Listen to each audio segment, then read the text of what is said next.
biyaya, sa iyong ping kami nagtitipon ngayon, upang purihin ang Diyos ng may debosyon.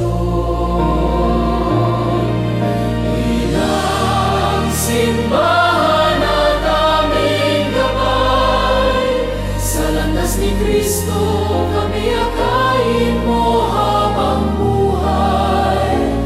Puso mong mapagkumbaba at masunurin, naway maging huwaran naming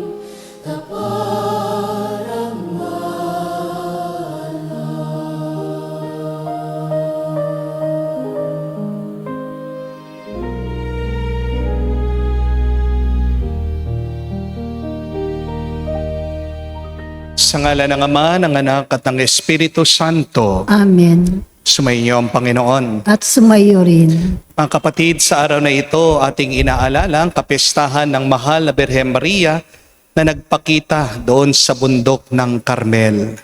Siya'y nagbigay ng skapularyo kay Saint Simon Stock at pinangako niya ang sinumang nagsusot nito ay hindi makakaranas ng apoy ng impyerno.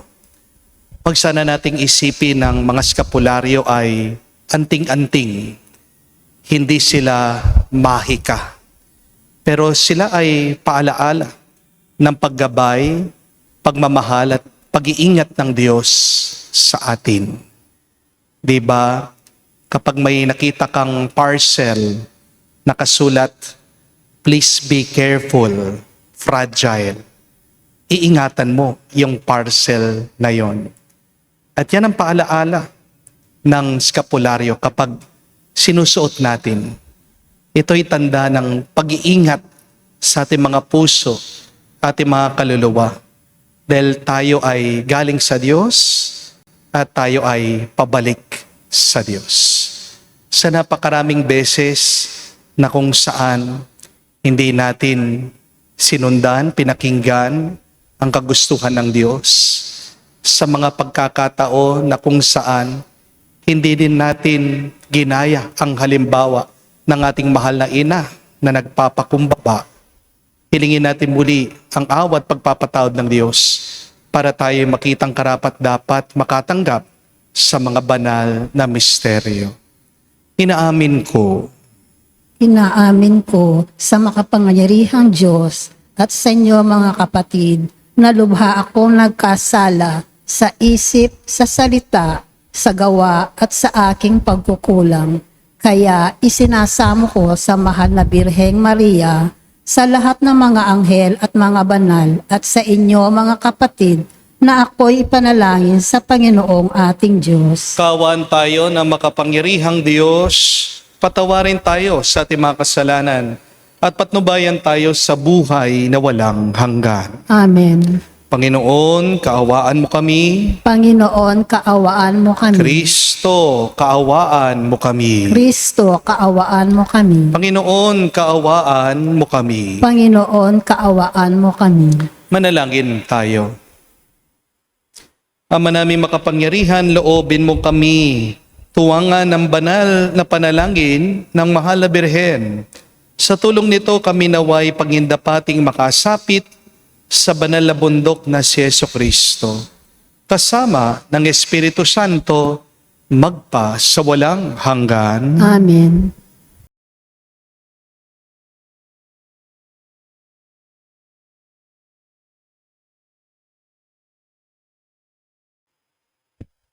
Pagbasa mula sa aklat ni Propeta Zacarias.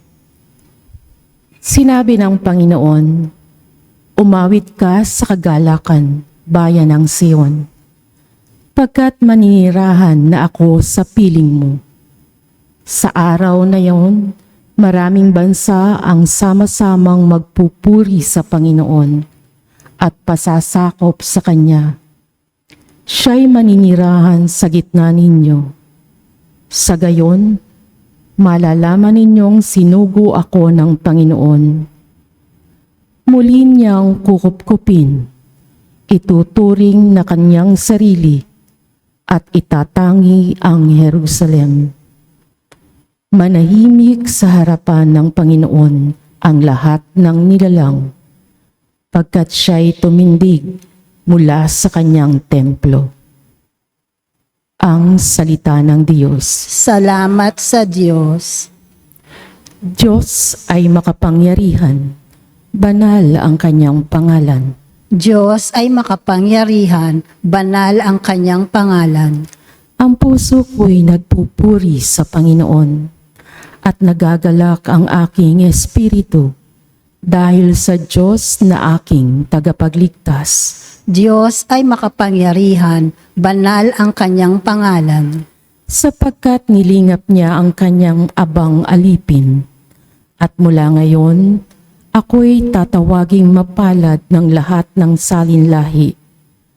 Dahil sa mga dakilang bagay na ginawa sa akin ng makapangyarihan, banal ang kanyang pangalan. Diyos ay makapangyarihan, banal ang kanyang pangalan. Kinahahabagan niya ang mga may takot sa kanya sa lahat ng salin-saling lahi. Ipinakita niya ang lakas ng kanyang mga bisig.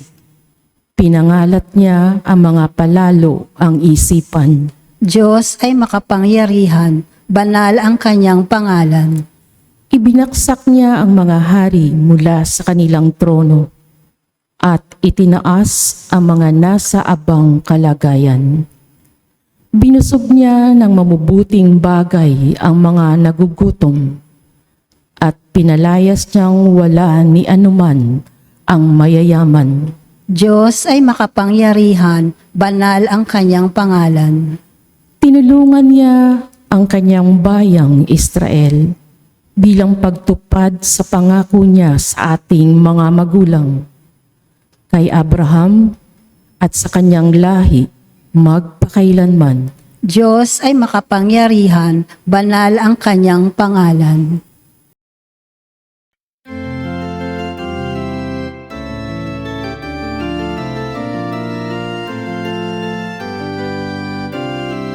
Alleluia, alleluia. Alleluia, alleluia. Alleluia, alleluia. Alleluia, alleluia. Alleluia, alleluia. Mapalad ang sumusunod sa salitang buhat sa Diyos at namumuhay ng angkop.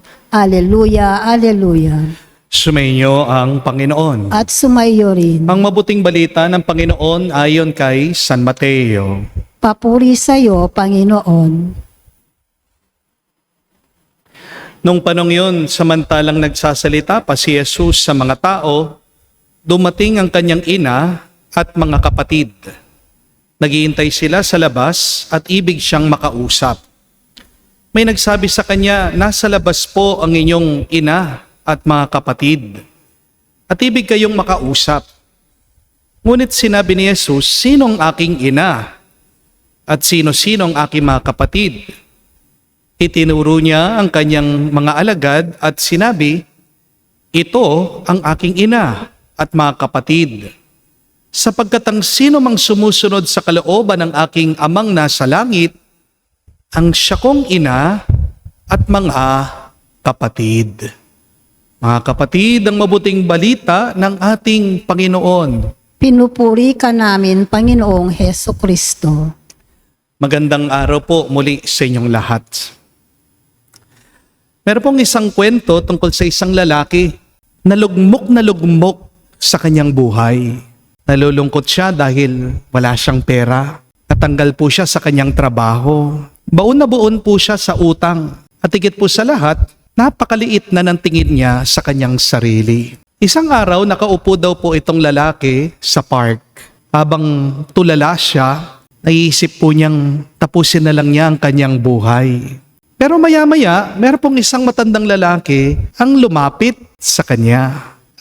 Tinanong siya, parang ang bigat ng dinadala mo ha? Anong problema mo? Kinuwento po ng lalaki ang lahat dito sa matanda. Tahimik po na nakikinig itong matandang lalaki. At pagkatapos, ngumiti lang siya.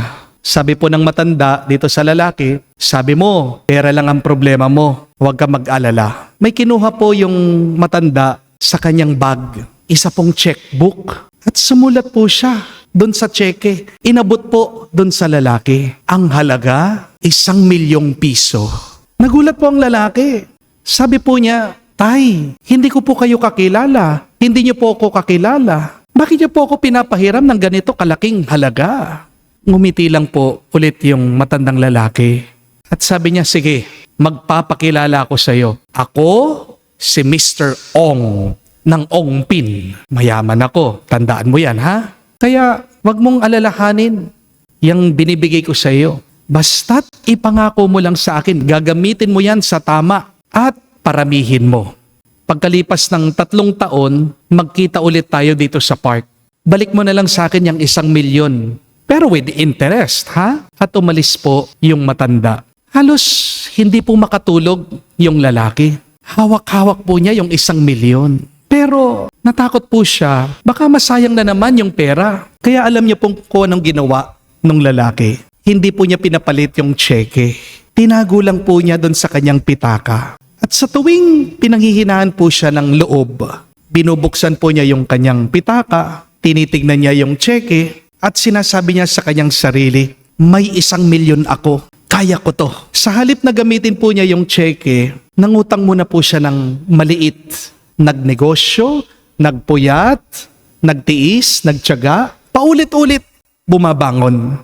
At sa tuwing gusto na po niyang sumuko, pag naghihina na siya, naaalala po niya yung cheque doon sa pitaka niya. Hindi po ang pera yung nagbigay sa kanya ng lakas ng loob, pero yung paniniwala na merong nagtitiwala, naniniwala sa kanya. Yung nagpalakas ng loob niya ay yung paniniwala din niyang kaya niyang magsimula muli. Kaya unti-unti po lumaki yung kanyang negosyo, lumaki yung kanyang kita, at naging matibay, lumaki din po ang kanyang tiwala sa kanyang sarili. Lumipas po ang 3 taon, bumalik po yung lalaki doon sa park. Bit-bit na yung cheque. Nakasulat po 1,000,000 plus interest.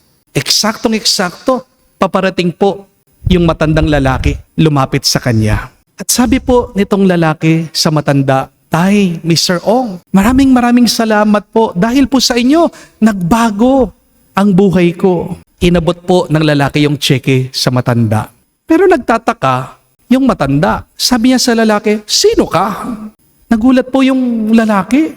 Tay, Mr. Ong, ako po yung pinahiram nyo ng 1,000,000. Bigla pong dumating yung anak ng matanda, isang babae, at nakangiti ito, sabi, ay naku, meron na naman nalokong tatay ko. Pagpasensya nyo na po ha. May Alzheimer yan.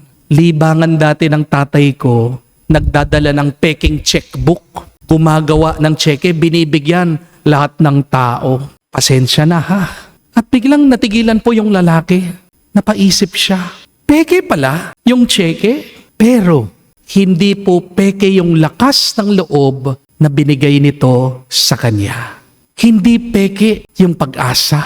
Hindi peke yung tapang. Mga kapatid, see what a little faith, little trust can do to a person's life.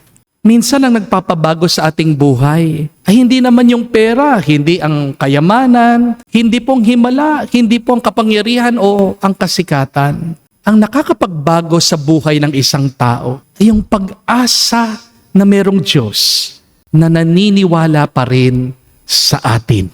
Amen? At ito po ang pinapaalala ng kapistahan ng Our Lady of Mount Carmel sa atin. Nung binigay po ng ating mahal na ina ang skapularyo kay Saint Simon Stock, hindi po niya sinabi na isuot mo yan at wala ka ng problema. Hindi po rin niya sinabi na kapag sinuot mo yan, hindi ka na magkakasakit. Hindi rin po pinangako ng ating mahal na ina na kapag sinuot ang skapularyo, yayaman siya. Ang binibigay po ng skapularyo ay isang tanda ng pag-aaruga. Isa pong paalaala na hindi tayo nag-iisa. Parang yung cheque, Hindi po yung papel ang nagligtas doon sa lalaki. Ang nagligtas doon sa lalaki ay yung pag-asa na dala mula doon sa papel. Hindi po ba? At ganun din po sa skapularyo. Hindi ang tela ang nagliligtas. Si Kristo ang nagliligtas. At ang skapularyo ay tanda ng ating mahal na ina na palaging umaakay sa atin papunta kay Jesus. Huwag niyo pong isipin ang skapularyo anting-anting. Hindi rin po lucky charm yan. Hindi po yan magic. Ang skapularyo parang wedding ring. Ang singsing, hindi naman po ang dahilan kung bakit nagmamahalan yung mag-asawa. Hindi po ba? Pero sa tuwing tinitignan na mag-asawa yung singsing, naaalala nila yung kanilang pangako na binitawan, binigay sa bawat isa. Ganon din po ang skapularyo. Sa tuwing sinusuot natin ito, hinahawakan natin ito, naaalala natin na meron tayong isang ina na nasa langit, na nananalangin, nagdarasal para sa atin. Ang skapularyo po ay tanda na meron Diyos na hindi sumusuko para sa atin. Ang skapularyo ay simbolo na merong langit na naghihintay sa ating lahat. Marami po sa atin nagsusuot ng skapularyo. Pero ito po ang tanong, sinasabuhay mo ba yung ibig sabihin ng iyong skapularyo? Ang taong nagsusuot ng skapularyo, dapat nagsisikap din. Isuot niya ang ugali ng ating mahal na ina, si Maria. Kung ikaw ay nagsusuot ng skapularyo, dapat mapagkumbaba ka, masunurin ka, madasalin ka, at nagtitiwala ka sa Diyos, kamukha ni Maria. Yan nung pong sinabi ng anghel kay Maria na siyang magiging ina ng tagapagligtas. Hindi naman po niya alam kung anong mangyayari. Marami pong panganib, marami pong luha, marami po siyang hindi maintindihan. Pero isa lang po ang kanyang sagot. Ang sabi ng ating mahal na ina sa anghel, "Let it be done to me according to your word." Mas nagtiwala si Maria sa Diyos kaysa sa naniwala siya sa kanyang mga takot. Mga kapatid, dalawa po ang pwede nating piliin sa buhay. Una, pwede kang magtiwala sa Diyos. Pero pangalawa, pwede kang maniwala sa mga takot mo. Kung ano ang pinipili mo, yan ang lilitaw sa iyong katawan. Yan ang mararamdaman mo sa iyong loob. At yan ang magdidikta sa iyo sa iyong kinabukasan. May kakilala po ako, isa pong misis. Pumunta po siya sa akin, nagpa-counseling. Sabi po niya, "Father, dati po masiyahin naman po akong tao. Pero bakit po lately, nawalan ako ng gana, nawalan ako ng sigla, naging napakabagal ko po sa opisina, naging mainitin po ang aking ulo, wala na po ako nararamdamang saya, nadidepress po ako." At tinanong ko po, paano po nag-umpisa itong kanyang nararamdaman? At kwento po niya, magsimula po nung siya'y nanganak, parang nagkaroon po siya ng mga seizure episodes. Kaya nagpa-check up daw po siya sa doktor. At sabi po ng doktor, may imbalance yung kanyang utak. Mag-ingat daw po siya kasi nakakamatay yung kanyang sakit. At sabi ko po sa kanya, alam mo, hindi yung sakit ang pinaka-problema mo. Ang pinaka-problema mo, kaya ganyan yung nararamdaman mo, kasi mas pinaniniwalaan mo yung sakit mo kaysa sa kakayahan ng Diyos na pagalingin ka. Napansin mo ba, sabi ko po dito sa misis, mas madalas mo pang iniisip yung iyong diagnosis kaysa sa pangako ng Diyos. Mas pinakikinggan mo yung iyong takot kaysa sa pag-asa. Mas malakas pa yung boses ng iyong pag-aalala kaysa sa boses ng iyong pananampalataya. Hindi ko sinasabi sa iyo na baliwaliin mo yung payo ng doktor mo. Hindi ko sinasabi din sa iyo na tigil mo na yung iyong mga gamot. Pero huwag mo sanang hayaan na yung sakit mo maging pinakamalaking katotohanan mo dyan sa buhay mo. Dahil ang diagnosis ng doktor, oo, mahalaga. Pero hindi pa yon ang huling salita. Ang huling salita dapat ay palaging nasa Diyos. Tandaan niyo po, mga kapatid, kung ano ang palagi nating pinapakain sa ating isip, sa ating puso, yan ang lumalaki.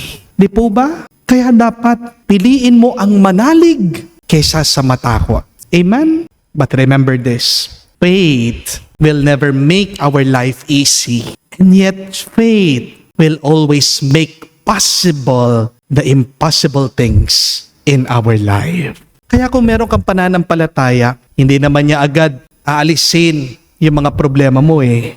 Ang ginagawa ng pananampalataya sa ating buhay, mas pinalalakas lang tayo para harapin natin at malampasan ang bawat problema ng ating buhay. At yan ang pinakamalaking himala. Kaya kung minsan ikaw ay nawawalan ng pag-asa, kung pakiramdam mo walang naniniwala sa iyo, kapag tila ba wala ka ng lakas para bumangon muli, hawakan mo lang yung iyong eskapularyo. Isipin mo yung dalawang tali ng eskapularyo, parang dalawang kamay ng ating mahal na ina na kapag sinusuot mo, isipin mo, niyayakap ka ni Maria. Hindi pumahi ka ang eskapularyo, kung hindi isang paalaala ng napakagandang katotohanan na nandito ang ating mahal na ina. At higit sa lahat, kasama natin palagi ang Diyos. Kahit na marami tayong kinakatakot, kahit na marami tayong mga pagsubok, hindi tayo iiwan, hindi tayo pababayaan ng Diyos. Amen? Mga kapatid, magpasalamat po tayo sa Diyos dahil sa gitna ng ating mga panghihina at pagdududa, niyayakap niya tayo sa pamagitan ng ating mahal na ina na nagpakita doon sa bundok ng Carmelo. Nasabihin natin, salamat Maria, aming mahal na ina. Salamat sa iyong gabay. Salamat sa iyong walang sawang pagmamahal sa amin. Ipanalangin mo kami ngayon at magpakailanman. Amen. Tumayo po tayo. Alay po natin ngayon sa Diyos ang ating mga dasal at panalangin. At manalangin tayo sa Diyos Ama habang pinararangalan natin si Maria, ang Birhen ng Carmel. Ating sabihin, Panginoon, dinggin mo kami. Panginoon, dinggin mo kami. Tayo naway magbahagi ng pananampalataya ni Maria at sundin ang kalooban ng Diyos ng may kagalakan. Manalangin tayo sa Panginoon. Panginoon, dinggin mo kami. Ang simbahan naway lukuban ng banal na Espiritu at punuin ito ng pagsunod at pananampalataya at pamumungan ng mabuting gawa. Manalangin tayo sa Panginoon. Panginoon, dinggin mo kami. Kung paanong naging tirahan ng salita ang katawan ni Maria, naway parangalan din natin ang ating mga sariling katawan bilang mga templo ng banal na Espiritu. Manalangin tayo sa Panginoon. Panginoon, dinggin mo kami. Sa katahimikan po ng ating puso, sabihin natin sa Diyos ang ating mga personal na pangangailangan. Ama naming nasa langit, ipadala mo sa amin ang iyong banal na Espiritu upang marinig namin na may pananampalataya ang iyong salita at tuparin ito sa aming buhay. Pagkalooban mo kami ng pusong nalulugod at sumusunod sa iyong banal na kalooban, hinihiling namin ito sa pamagitan ni Kristo, aming Panginoon. Amen.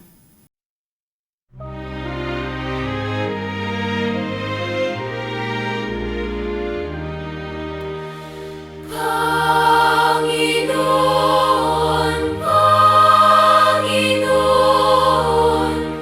naririto akong inyong abang lingkod. Panginoon, Panginoon, yamang ako'y niligtas, kinaling at pinubos. Ako ngayon'y maghandog ng haing pasasalamat. Ang handog kong panalangin, sa iyo ko ilalagak. Ako ngayon'y maghandog ng haing pasasalamat.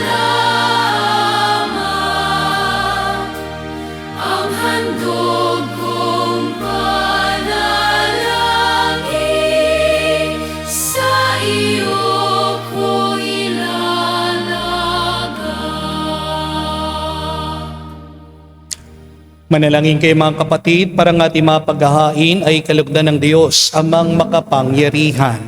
Tanggapin nawa ng Panginoon itong paghahain sa iyong mga kamay sa kapurihan niya at karangalan sa ating kapakinabangan at sa buong sambayanan niyang banal. Ama naming lumikha, ang iyong nagkatawang taong anak ay tumulong nawa sa aming ginagawa upang siya na iniluwal ni Maria na di bumawas kundi lalo pang nagpaganap sa pagkabirhen ay maging dapat nakalugdan mo ang aming paghahain sa ipagpapatawad ng mga kasalanan sapagkat siya ang Panginoon kasama mo at ang Espiritu Santo magpa sa walang hanggan. Amen.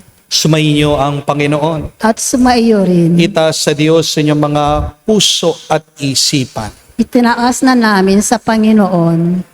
Pasalamatan natin ang Panginoong ating Diyos. Marapat na siya ay pasalamatan. Ama naming makapangyarihan, tunay nga marapat ikaw ang aming pasalamatan. Bukod mong pinagpala na maging ina ni Jesucristo, ang mahal na birhen nagpupuri at nagagalak sa iyo. Ikaw ang gumawa ng tanang dakilang bagay. Ikaw ang lumingap sa lahat kailanman. Nilingap mo ang mahal na birhen bilang iyong abang alipin na iyong binigyan ng tungkuling kumalinga sa anak mong manunubos namin. Kaya kaisa na mga anghel nagsisiawit ng papuri sa iyo na walang humpay sa kalangitan. Kami nagbubunyi sa iyong kadakilaan.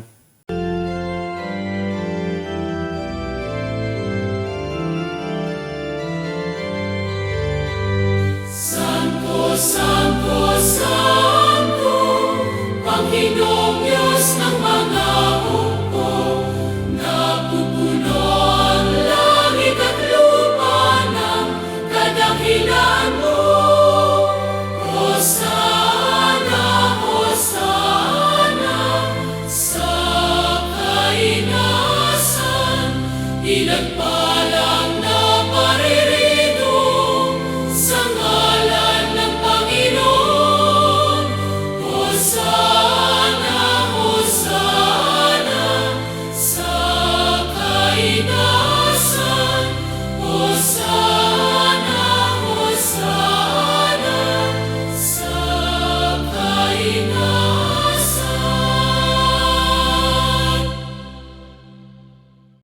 Ama naming banal, ikaw ang bukal ng tanang kabanalan.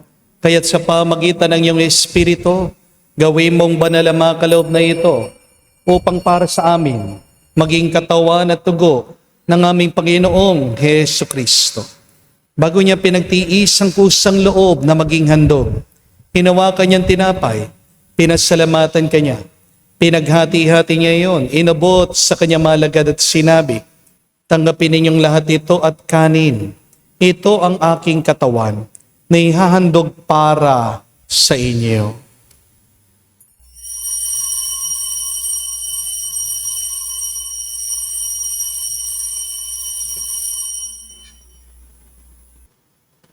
Gayon din naman na matapos ang hapunan, hinawakan niyang kalis. Muli kanyang pinasalamatan. Nabot niyang kalis sa kanyang maalagad at sinabi, tanggapin ninyong lahat ito at inumin. Ito ang kalis ng aking dugo, ng bago at walang hanggang tipan. Ang aking dugo na ibubuhos para sa inyo at para sa lahat, sa ipagpapatawad ng mga kasalanan. Gawin ninyo ito sa pag-alaala sa akin.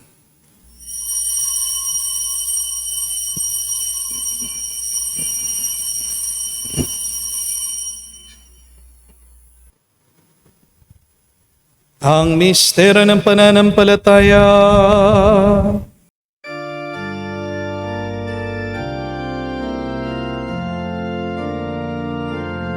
Si Kristo ay namatay, si Kristo ay nabuhay,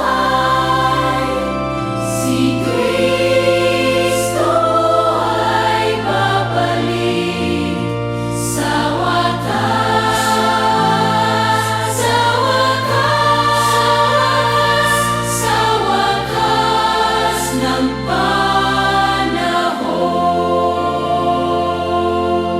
Ama, ginagawa namin ngayon ang pag-alaala sa pagkamatay muling pagkabuhay ng iyong anak. Kaya tinialay namin sa iyong tinapay nagbibigay buhay at ang kalis na nagkakalob ng kaligtasan. Kami nagpapasalamat dahil kami iyong minarapat na tumayo sa harap mo para maglingkod sa iyo. Sinasamo namin kami magsalo-salo sa katawan at dugo ni Kristo ay mabuklod sa pagkakaisa sa pamagitan ng Espiritu Santo. Ama, lingapin mong iyong simbahan, laganap sa buong daigdig. Puspusin mo kami sa pag-ibig. Kaisa ni Leon ang aming Santo Papa, si Florentino aming Arsobispo, at ng Tanang Kaparian. Alalahanin mo rin ang aming mga kapatid na nahimlay.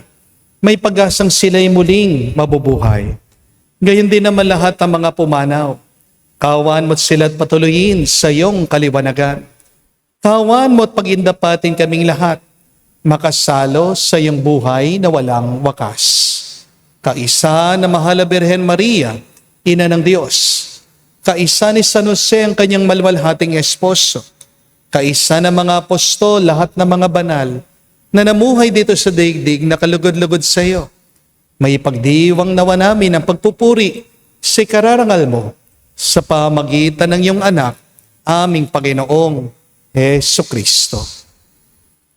Sa pamamagitan ni Kristo, kasama niya at sa Kanya, ang lahat ng parangal at papuri ay sa iyo, Diyos Ama, makapangyarihan, kasama ng Espiritu Santo, magpasawalang hanggan.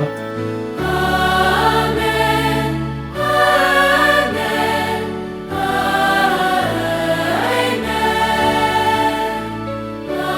Amen. Amen.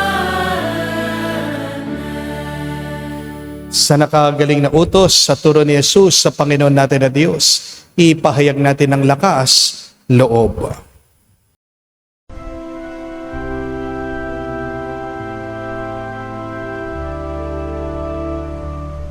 Ama namin, sumasalangit ka, sambahin ang ngalan mo, mapasa amin ang kaharian mo, sundin ang loob mo dito sa lupa para nang sa langit. Bigyan mo kami ngayon ng aming kakanin sa araw-araw at patawarin mo kami sa aming mga sala para nang magpapatawad namin sa nagkakasala sa amin. At huwag mo kaming ipahintulot sa tukso, at iadya mo kami sa lahat ng masama. Hinihiling namin kami adya sa lahat ng masama, pagkalooban ng kapayapaan araw-araw, iligtas sa kasalanan, ilayo sa lahat ng kapamakan, samantalang aming pinanabikan ang dakilang araw ng pagpapahayag ng tagapagligtas naming si Hesu Kristo. Sapagkat iyo ang kaharian at ang kapangyarihan at ang kapurihan magpakailanman. Amen. Panginoong Hesu Kristo, sinabi mo sa mga apostol, kapayapaan ang iniiwan ko sa inyo, ang aking kapayapaan binibigay ko sa inyo. Tungayan mong aming pananampalataya at huwag ang aming pagkakasala. Pagkalooban mo kami ng kapayapaan at pagkakaisa ayon sa iyong kalooban, kasama ng Espiritu Santo, magpa sa walang hanggan. Amen. Kapayapaan ng Panginoon ay laging sumainyo. At sumayo rin. Magbigayan po tayo ngayon ng kapayapaan sa bawat isa. Peace with you po, kapayapaan po sa inyong lahat.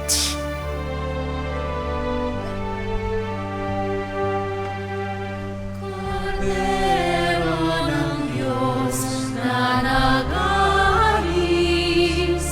ng mga kasalanan ng sanlibutan, maawa ka sa amin. Maawa ka sa amin. Kordero ng Diyos na nag-aalis ng mga kasalanan ng sanlibutan, maawa ka sa amin. Maawa ka sa amin. Kordero ng Diyos na nag-aalis ng mga kasalanan ng sanlibutan, ipagkaloob mo sa amin ang kapayapaan. Mga kapatid, naririto ang ating Panginoong Jesucristo, ang Kordero ng Diyos. Siya nag-aalis sa mga kasalanan ng sanlibutan. Mapalad tayong lumalapit sa piging ng Kordero. Panginoon, hindi ako karapat-dapat na magpatuloy sa iyo, ngunit sa isang salita mo lamang ay gagaling na ako.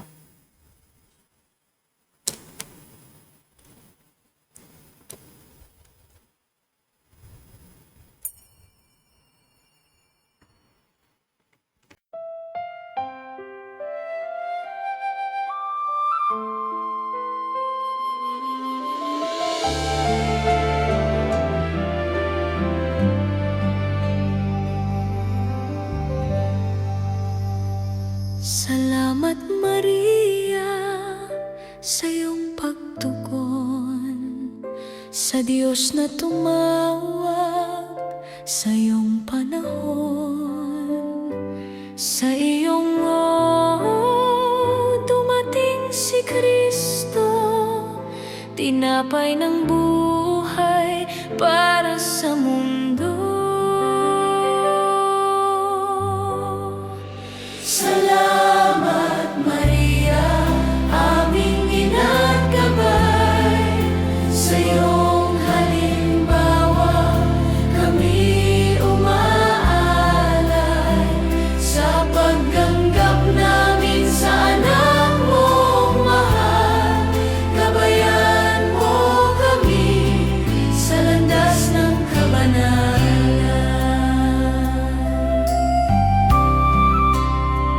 Sa banal na hapag kami lumalapit, taglay ang pag-asang sa Diyos nakasandig. Tulad mo Maria, naway matutunan si Jesus sa puso'y laging tanggapin. Salamat Maria, aming ina't gabay. Sa iyong halimbawa kami umaalay. Sa pagtanggap namin sa anak mong mahal, gabayan mo kami sa landas ng kabanalan. Salamat Maria, aming ina.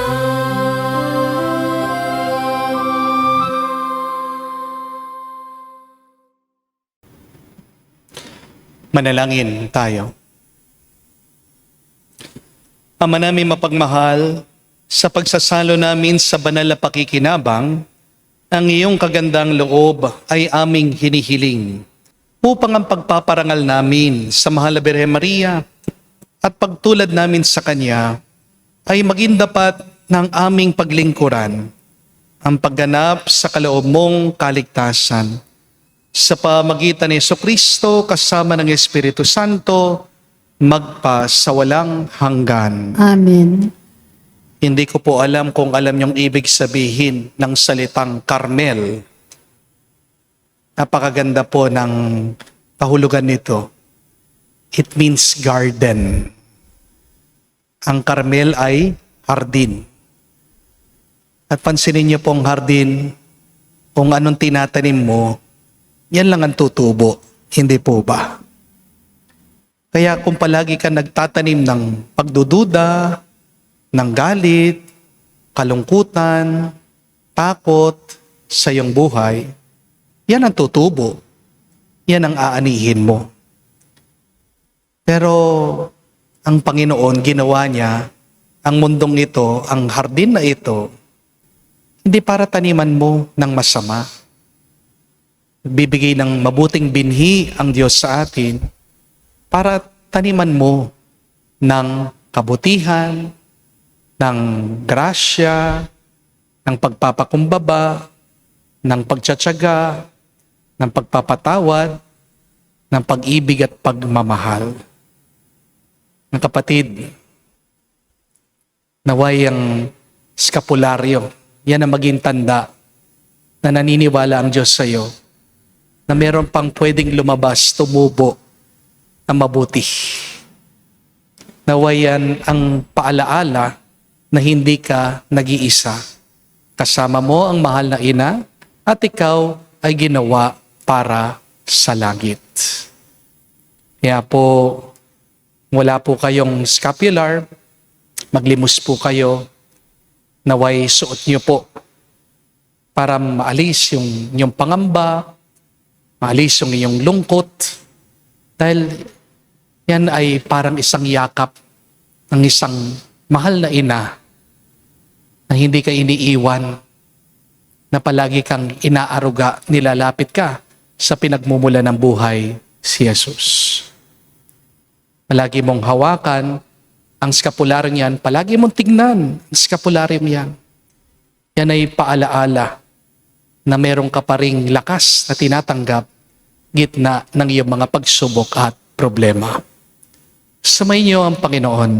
At sumayo rin. At kayo basbasan ng Diyos, makapangyarihan sa lahat. Sa ngalan ng Ama, ng Anak, ng Espiritu Santo. Amen. Ang ating misa'y natapos na. Pumayo kayo sa kapayapaan ni Kristo. Salamat sa Diyos.